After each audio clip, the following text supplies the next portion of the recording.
Hi, welcome to week 2 of Introduction to Nonprofit Management and Ministry Management.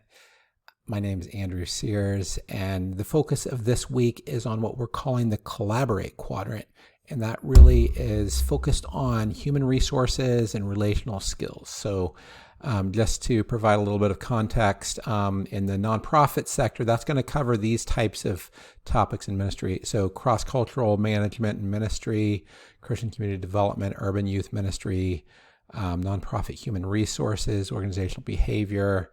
These are all things, in leadership, all focused on trying to develop people's relational skills. So that's the focus of this week. And you're going to be reading chapters that are related to that. Now, that's in tension with these business and funding competencies.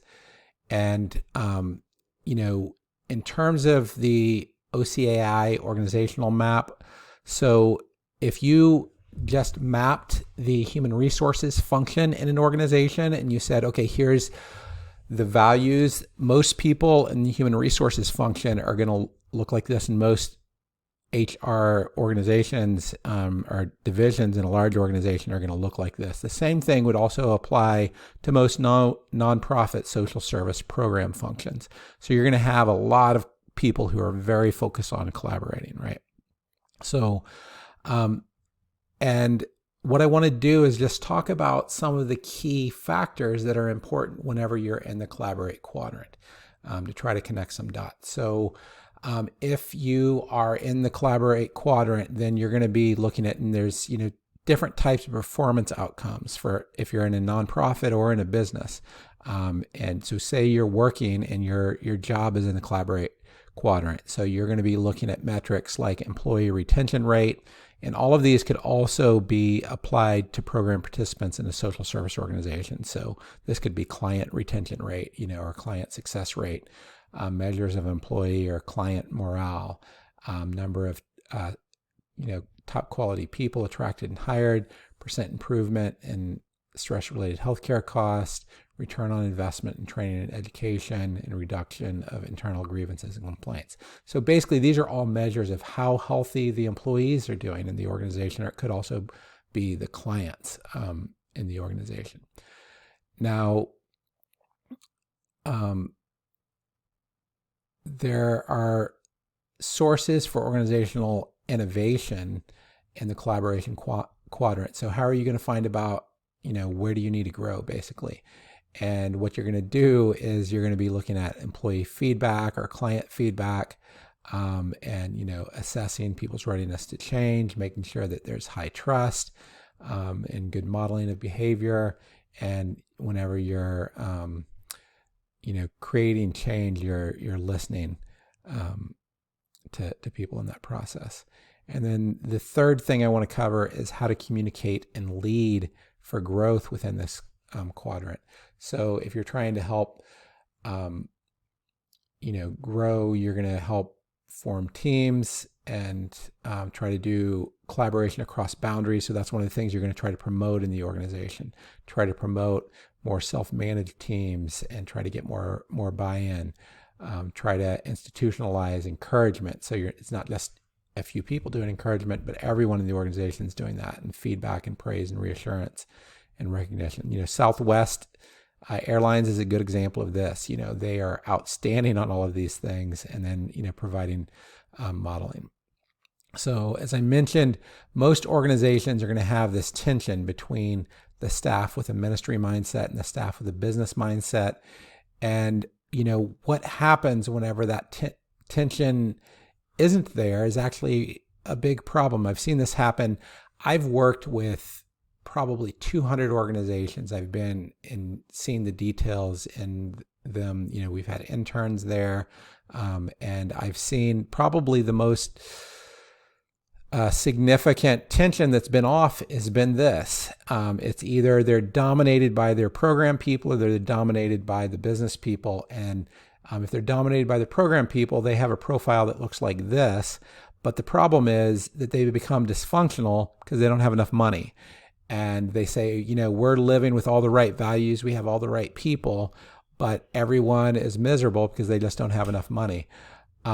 So ultimately, what that can do, so in the nonprofit world, that would be a nonprofit where, we're going to serve, our staff are going to be, focusing only on, caring for the staff, or that could also just be only focusing on the clients, sometimes without thinking enough about funding. And in the business world, what this looks like is an irresponsible country club. It might be a successful business that's just resting on its strengths. You have too much discussion, unproductive participation, emotional dominance, individualism. And what that does is it creates a slow death. I mean, this is actually very common in churches.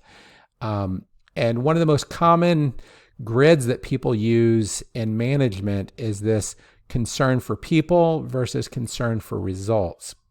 And ultimately, what you want to do, if you have low concern for people and low concern for results, then that's what they call impoverished management. If you have high concern for results and low concern for people, then that's what's called the produce or perish management or driven management. And then you get some, especially churches might get into this country club management where it gets so internally focused, where you're just taking care of your church members, but you're not externally focused, and you are highly concerned for people, but you're not, concerned for results. And where you want to be is in this team management where you have high concern for results, high concern for people, and ultimately that's where you have the biggest success. So this next part, I'm going to talk about some other trade-offs between these tensions. So you need to balance your activities of collaboration and competing in leadership. So if the leader is too collaborative and slow, then you end up with an organization that doesn't make any decisions. If you're too focused on speed and urgency, you might exclude teamwork and collaboration, and that's going to affect your long-term outcomes. And I put the Myers-Briggs, if you're familiar, this is the personality type that might tend to go in this direction, a FP versus a TJ. And ultimately what you're trying to do is get to this middle zone where the leader is going to emphasize teamwork and collaboration as well as speed and urgency. And that's ultimately, as a leader, what you're trying to do is to get skills in both of those domains so you can get here in the middle.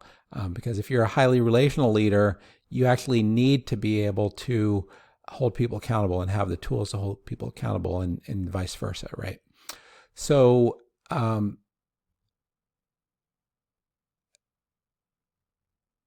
the same type of balancing applies to how dependent are you on others' opinions and how much you take other input. So on one hand, you could be too dependent on others' opinions. The other is you could be too independent.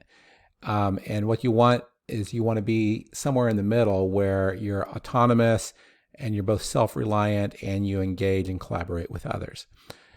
And then the last area is, are you too lenient?